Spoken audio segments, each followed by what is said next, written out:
Today I fucked up by reading a Reddit post and learning that I am not normal. So today I woke up at 5 a.m. about an hour ago. I open Reddit before I start getting ready for work. I notice a today I fucked up post. It has a lot of upvotes, so I figure it must be a good one. As I'm reading through the post and comments, I realize that I've never been able to visualize something or someone. I only see black. I did not realize that this is not normal. Apparently it's called aphantasia, and it's relatively rare. Most people see clear images and colors when they're visualizing something. I'm 22 and did not know this was a thing until I read that post. I've been trying to test myself for the last hour to see if I can picture anything. Turns out I can't. So now I'm sitting here having an existential crisis about all the things I'll never be able to see again. Too long didn't read. I read a Reddit post and discovered I have aphantasia. Edit: a lot of people are asking if I can dream or not. The answer is sort of. I do have dreams occasionally, and supplements, melatonin/other sleep pills, sometimes make them more vivid, but I don't recall them at all. The only time I know I have dreamt is when it's a shocking/scary/exciting dream. I feel something after I wake up, I just can't recall a damn thing that happened. Sometimes I can remember the premise of the dream, like if it was me working or traveling somewhere, just can't see what I saw when I dreamt. I think I dream maybe once or twice a month. Edit 2, I understand the difference between visualizing and actually seeing something. Seeing is just the best word I have to describe what I can't do in my head. From memory, I can tell you what something looks like. I just can't see it in my mind's eye. While reading a book, the descriptions do nothing for me. I read for the plot. Textures did not load. Please restart. Lamar, I should probably uninstall and reinstall. Maybe that'll fix it. Reminds me of the time they found out I couldn't see and gave me glasses. I thought it was normal to see people and objects as blurs of color with no definition. Same. But now I take my glasses off all the time because I kinda like the blurry, Lamau. I was reading that thread too, and also the comments in this one so far. I think the way visualization has been described is not accurate. Can you, away from home, think of what your home looks like? What your mom looks like? Are you okay navigating to places with a visual road map when you're driving? Then you are fine. Some users were saying they see the image floating or whatever. Don't think of that as what this is supposed to be. Not but the test I've been using with friends was purple flying meatball. Now add wings. I can recognize stuff and kinda see stuff from memory, but it's more faded and outlined. E.g. object is here next to this object rather than actually seeing it. And colors are worst to remember. Psychiatrist here. I, too, read that post this morning and was amazed at how many people learned they had this from the post. I'm here to inform you that psychology and neuroscience have not even been able to determine if aphantasia even exists. We actually feel it's more plausible that people don't understand the term visualization properly. Some people claim they see it with their mind, and others say when I close my eyes all I see is black. Well, of course. Because you are using your eyes to see something that isn't there, and that isn't what visualization is. It's being able to know what an apple looks like without seeing it. It's knowing what your house looks like when you aren't there. Don't worry, there's nothing wrong with you, and you aren't different than anybody else, you just don't understand what visualization is from other people's perspectives. Edit, thank you for the gold and the many kind words, I'm glad I was able to help some of you. As of now I won't be responding anymore as frankly I've spent too much of my day on here as is. Thanks again and have a terrific night. Today I fucked up by taking my bird for a walk and accidentally looking like a pedophile. My husband and I adopted my parents' parrot this spring after my dad passed away and my mom moved into assisted living. We got a backpack carrier for him last month so we can visit and my mom can still see him, the parrot, not my dad. Since we have the backpack, we decided to take him for nature walks instead of always keeping him in the house. For now we're putting the backpack in a baby stroller so it's less of a jarring bumpy ride until he gets used to standing on a moving perch. It's got screen mesh on 3 sides so he can see out, but it's a little hard to see into his pack from more than a foot or 2 away. It just looks like we're pushing a stroller with a large backpack in it. So yesterday we went on our first walk in a local park. The birds quiet, or calmly chirping, or occasionally saying hello, you, and we respond back in kind, a call and response thing he likes.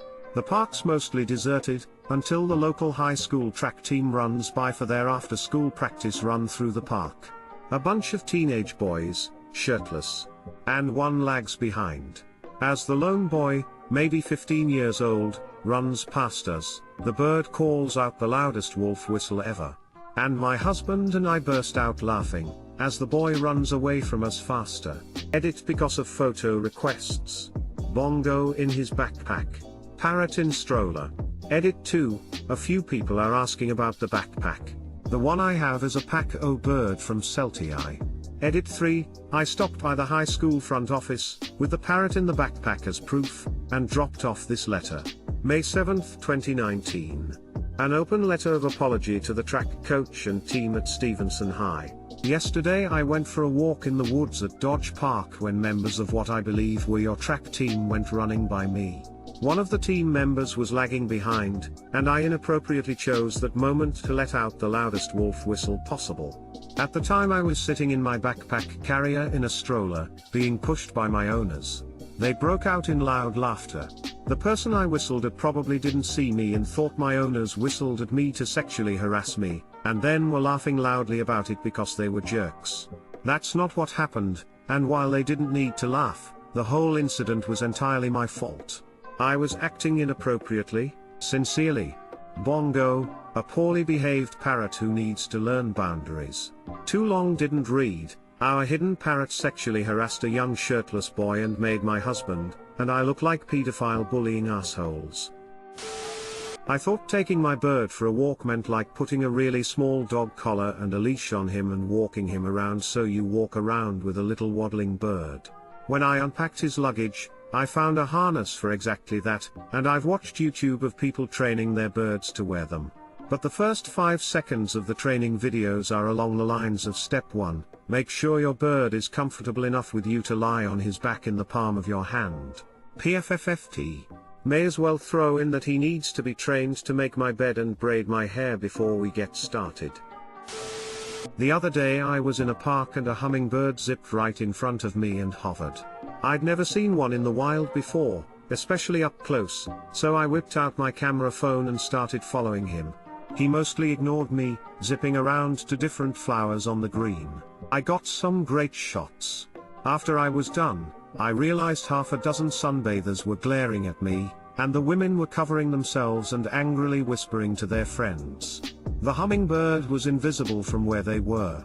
I was just some weirdo who ran out on a grassy area where women were working on their tans and started taking pictures left and right with an idiot grin on my face. /edit, Alamo Square Park in SF. Go look it up in Google Images. Place is crazy, bo today I fucked up lol, and almost always full of people. Oh no. There's no way to recover from that. You'd have to go up to each one of them, and just approaching them would make you seem even more creepier.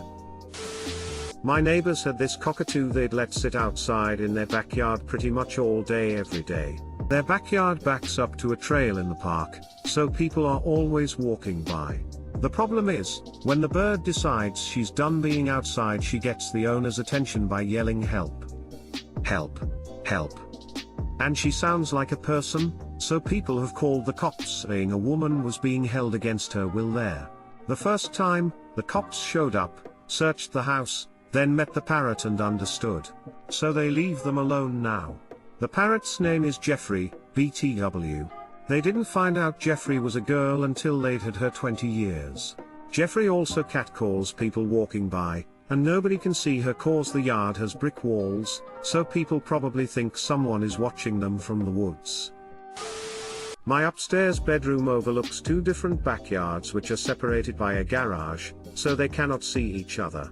Neighbor A had gotten a new puppy that I liked to watch. I was trying to get the pup's attention, so I whistled loudly. It was then I noticed neighbor B, who was doing hard work, glare at me. I figured I could get out of the embarrassment by making it clear I was talking to the dog. So I yell, "Hey big boy." It didn't clear things up. About a month ago, I was in a very crowded petting zoo. This goat ran past and bumped into me. I loudly said, "Excuse you, sir, that's very rude. I'm right here, watch where you're going." This poor gentleman about a foot away from me turned and looked horrified. I quickly explained that I was talking to the runaway goat, but he looked unsure. I live in the country, work with equines, own chickens and cats and dogs. I guess I've picked up the habit of speaking to animals like they're people. I really need to stop. Please don't stop. I do the same, and that includes wild animals like birds, squirrels, trash pandas and so on. Today I fucked up by drinking a 35-year-old can of Coke. This story actually took place around this time last year, but because its embarrassing nature, my co-workers haven't stopped reminding me about it. Our office does a small secret Santa gift exchange every year, that we typically arrange in November, and give out gifts in December.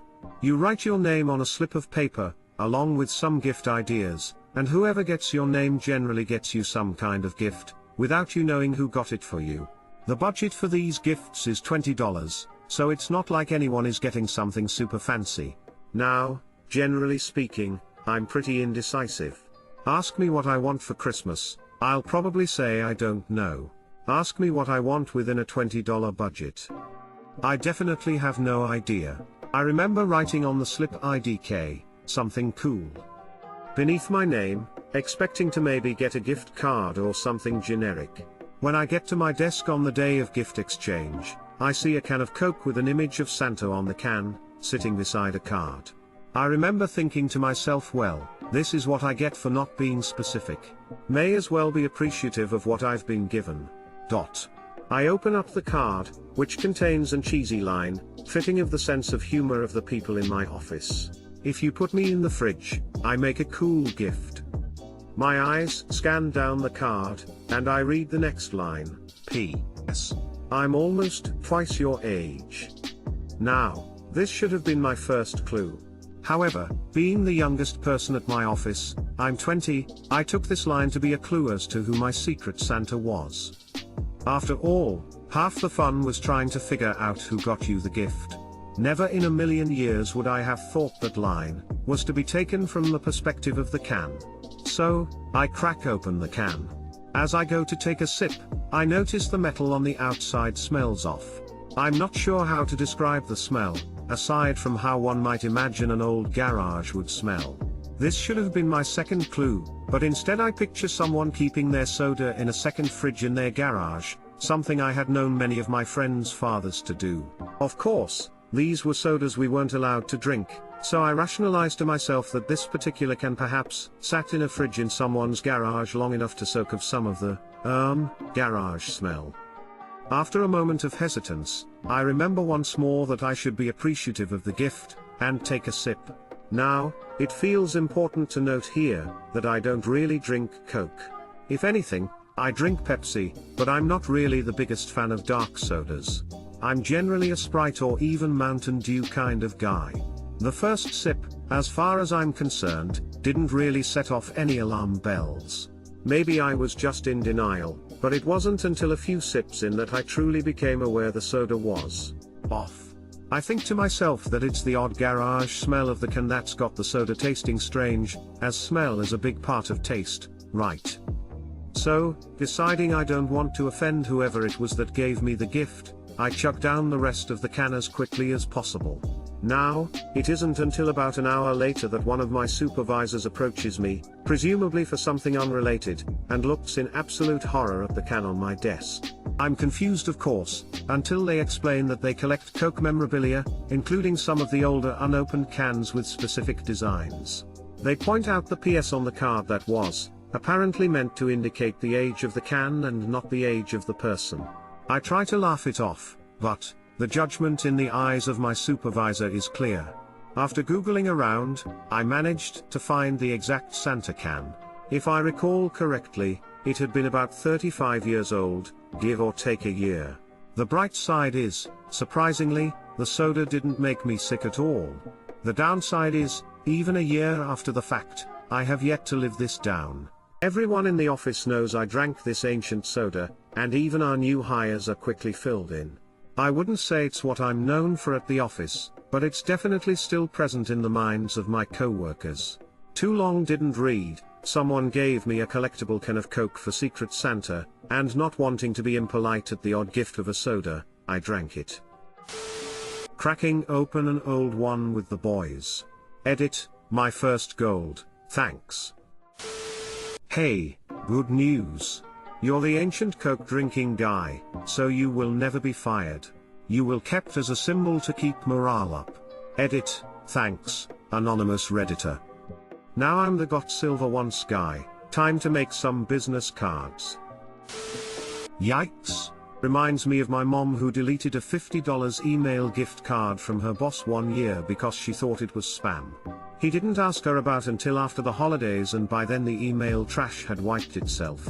Wouldn't the boss be able to send it again if he combed through his sent folder? Just say it was perfectly aged. Still have its original cocaine taste. Does anyone know the value of this can? So I did actually look it up. What I found online was that unopened, the can was selling for between $50 to $70 on eBay. Opened, $5 $10. RIP.